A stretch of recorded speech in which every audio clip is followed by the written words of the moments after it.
उनसे वह अनलॉक नहीं हुआ, तो उसके जगह उन्होंने ब्लू बीटल बनकर लड़ने के लिए टेक बनाया। अगर उस स्कैरब को निकालने का कोई तरीका है तो वह हमें यहीं पर मिलेगा।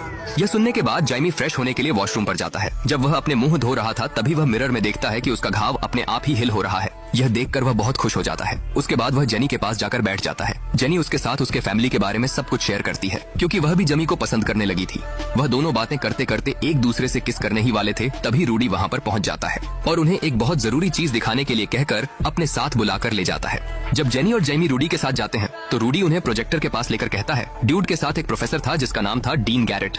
वह स्कैरब तुम्हें चुनने से पहले उसे चुना था। फिर ड्यूड ये पता लगाने के लिए उस पर कुछ टेस्ट किया कि वह स्कैरब इंसानों के शरीर पर क्या असर करता है। उस टेस्ट में उसे पता चलता है कि अगर वह स्कैरब किसी इंसानों के शरीर में घुस जाता है तो वह पहले उसके दिमाग के साथ जुड़ने लगता है ताकि वह दोनों एक हो सके। उस स्कैरब का खुद का सोच समझने का शक्तियाँ होता है। यह सुनकर जेमी उनसे पूछता है, इस स्कैरब को किसने बनाया है? तभी जेनी उससे कहती है, यह हमारा धरती का नहीं है, यह एक एलियन है। यह एक सोनसन जीव है जो अपनी मर्जी से होस्ट को चूज करता है। यह सुनकर जेमी घबराकर उनसे पूछता है, वह टेक प्रोफेसर इसे अपनी शरीर से कैसे निकाला? तो रूडी उसे कहता है, इसे निकालने का तरीका तो है, पर बुरी बात तो यह है कि वह तरीका है तेरी मौत।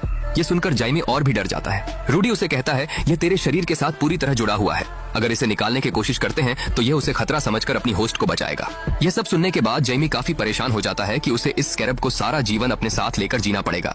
इसलिए वह जाकर उदास होकर छत पर बैठ जाता है। जब जाइमी उदास होकर छत पर बैठा था तभी उसके चाचा रूडी आकर उसे समझाते हैं कि तू ऐसे टूट मत जा, तेरे ऊपर तेरे फैमिली का बहुत सारा जिम्मेदारियां हैं। तेरे पिता ने तेरे लिए बहुत मेहनत करके तुझे पढ़ाया और बड़ा किया। उन्होंने अपनी परिवार की खुशी के लिए 16 घंटा काम करते थे। यह सब सुनकर जाइमी थोड़ा भावुक हो जाता है और उस स्कैरब के साथ जिंदगी भर जीने का फैसला करता है। उन दोनों एक दूसरे से बात कर ही रहे थे तभी उन्होंने विक्टोरिया की हेलीकॉप्टर को अपने घर की तरफ जाने देखते हैं। यह देखकर वह काफी घबरा जाते हैं। तभी जाइमी अपनी परिवार को बचाने के लिए जाने लगता है और अपने कवच में आने के लिए स्कैरब को कहता है, लेकिन स्कैरब अपने कवच में नहीं आता है। तभी रूडी और जेनी उसे कहते हैं, उस स्कैरब अपनी कवच में तभी आता है जब उसके होस्ट के जान पर कोई खतरा होता है। यह सुनकर जाइमी अपने कवच में आने के लिए छत से कूद जाता है, जिस वजह से वह अपनी कवच में लौट आता है और अपने घर की तरफ उड़कर जाने लगता है। इधर विक्टोरिया की भेजे हुए सभी आदमी आकर जाइमी के परिवार वालों को अगवा कर लेते हैं और उन पर बंदूक तानकर जाइमी के बारे में पूछते हैं, पर उसके परिवार वाले उन्हें कुछ भी नहीं कहते हैं, जिस वजह से विक्टोरिया अपनी आदमियों को उन्हें मारने के लिए कहती है। जब विक्टोरिया की आदमी जाइमी के परिवार वालों को मारने के लिए उन पर गोली चलाने ही वाले थे,